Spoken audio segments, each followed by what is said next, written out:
Olá pessoal, mais um vídeo da série Retro Review. Desta vez eu trago um alto-falante da linha Selenium, a linha Animale, uma linha bem antiga já de coaxial e também triaxial. E ela surgiu mais ou menos aí no meio da década de 90. E ela trazia pelo menos 4 variações de tamanho, sendo então a de 4 polegadas, 4 por 6, 6 polegadas e o 6 por 9. Dentro desta linha Animale existiam as versões CSA e CSE. E a diferença entre elas basicamente era o conjunto magnético. No caso, a CSA é um conjunto magnético maior e a CSE é um conjunto magnético menor. Então, motor um pouco mais fraco, mais barato, talvez um alto-falante voltado mais para uma linha mais econômica.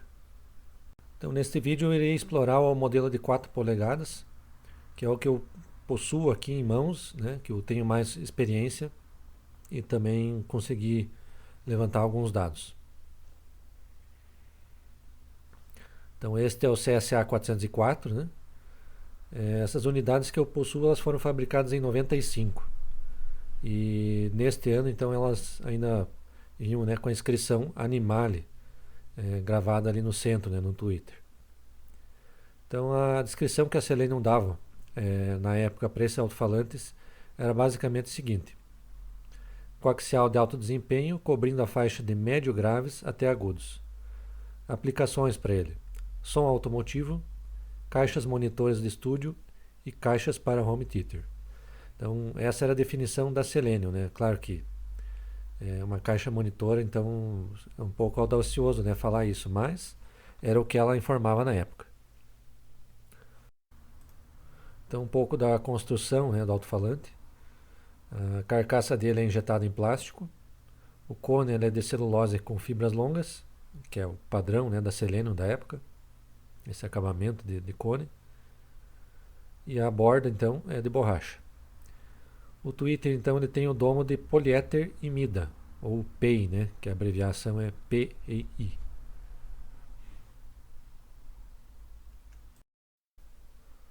Então, com posse dos parâmetros, eu fiz algumas simulações, né, tanto de caixa selada como de dutada, mas eu acabei preferindo utilizar a caixa dutada para ter um rendimento maior na casa ali dos 80 a 100 Hz.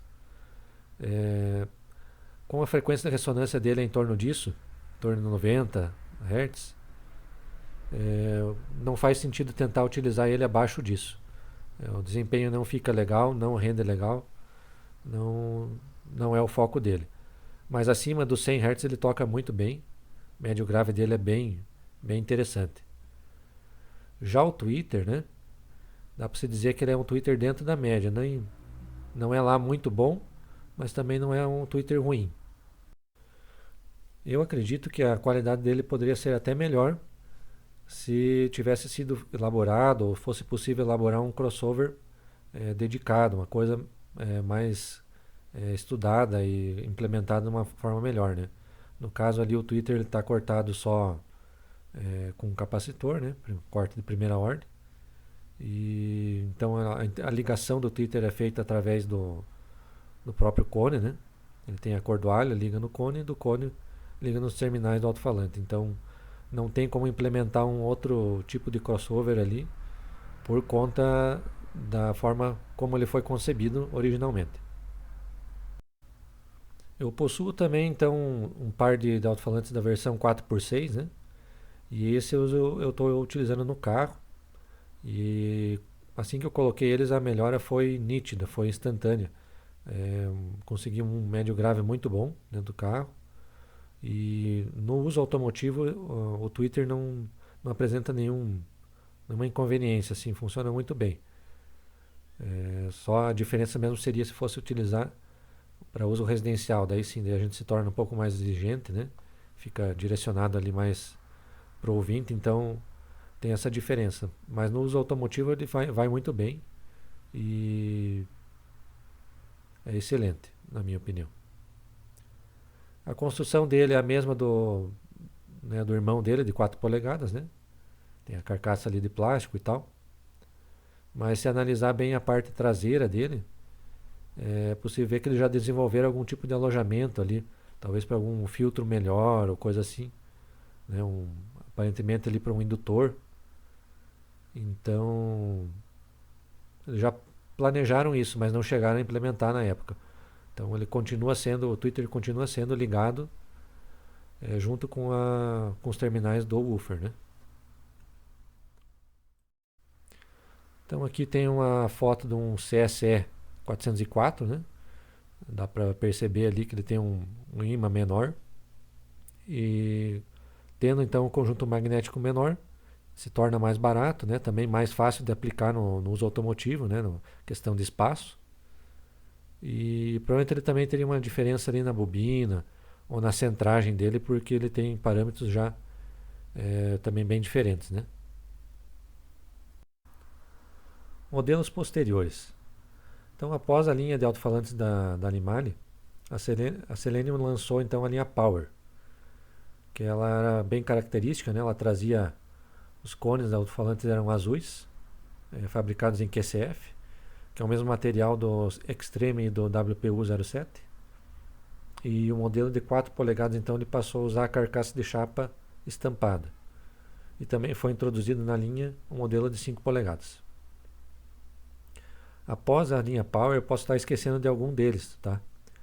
Mas pelo que eu fiz de pesquisa e que eu tenho recordação, então os modelos, né, de 4 polegadas foram os seguintes: 4TR4A, né, que era um modelo já que o primeiro a ser triaxial.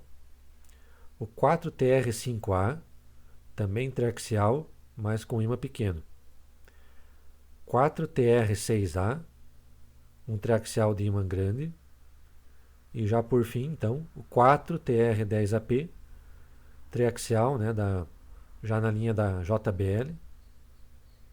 E nessas versões, né, como detalhe, a ligação do Twitter é feita pela parte inferior do alto-falante. Então o fio ele desce pelo centro do alto-falante, né, por dentro do conjunto magnético, e é feita a ligação externa, o que é muito melhor caso queira ser implementado um filtro diferente, um crossover, né? Já tem essa possibilidade. Então algumas considerações finais, né, enquanto deixo os parâmetros dos alto-falantes na tela.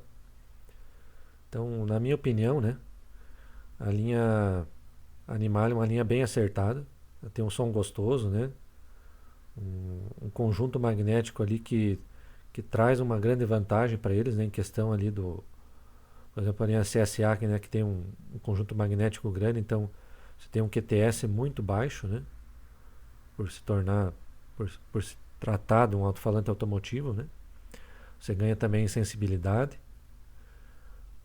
Sendo um pouco mais específico ali no modelo CSA 404, QTS de 0,4, 0,45, é um QTS bem baixo já para esse tipo de alto-falante. E uma característica que embora a gente nunca avalie um alto-falante só pelo parâmetro, né, mas ele também tem um QMS alto. Geralmente um alto-falante com QMS alto e um QES baixo, ele tende a agradar bastante. Ele tem alguma coisa nele funciona muito bem quando acontece esse casamento. Então não é diferente aqui nesse modelo, pelo menos na minha opinião. Então, com essas características é possível aplicar ele numa caixa acústica, que é o que a Selenium recomendava lá que eu falei no início. Ela recomendava para caixa monitora de estúdio e para caixas de home theater. Então existe sim essa possibilidade, eu já fiz o teste e fica bem bacana. Já o modelo CSE, né, que tem um ímã menor, ele se torna mais interessante para uso automotivo mesmo. Ele tem um QTS um pouco mais alto, então como vai instalado em FreeAir, né, isso acaba compensando. Se for colocar numa caixa acústica já vai ter alguma interferência um pouco maior, não fica talvez tão legal quanto a linha CSA. Então o modelo de 6 polegadas, ele trazia então a carcaça rebaixada, né? E ele deu origem então ao Midbass 6MB3 e também aos primeiros kits duas vias da Selenium, né, que são bem desconhecidos, que é a linha Clean e System. Então, ao meu ver, né, como pontos negativos dessa linha, né, Eu trago então, além do que eu já falei ali do Twitter ser conectado diretamente ao cone do alto-falante, né, ao terminal de saída. Então não existe a possibilidade de implementar um crossover adequado. E uma outra característica negativa seria o Xmax bem baixo, né? Ali em torno de 1,3, 1,4. Esse parâmetro eu não consegui, né? Teria que desmontar o alto-falante para conseguir medir isso. Mas aí ele fica em torno disso, 1,3, 1,4. Então não consegue extrair um grave muito, um nível alto de grave dele, por conta justamente do Xmax, né, que é baixo, então ele acaba atingindo o limite muito rapidamente. Então o que eu recomendo ali é sempre trabalhar acima ali dos 80 Hz, que ele trabalha muito bem, acima da frequência de ressonância. Então, como são produtos que foram descontinuados há bastante tempo, pode ser que eu tenha trazido alguma informação ali que não ficou bem clara, ou que talvez tenha acabado ficando meio de lado, que eu esqueci, ou que eu não consegui encontrar.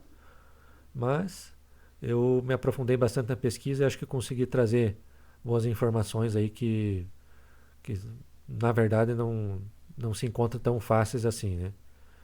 Espero que tenham gostado e em breve teremos novos vídeos. Valeu!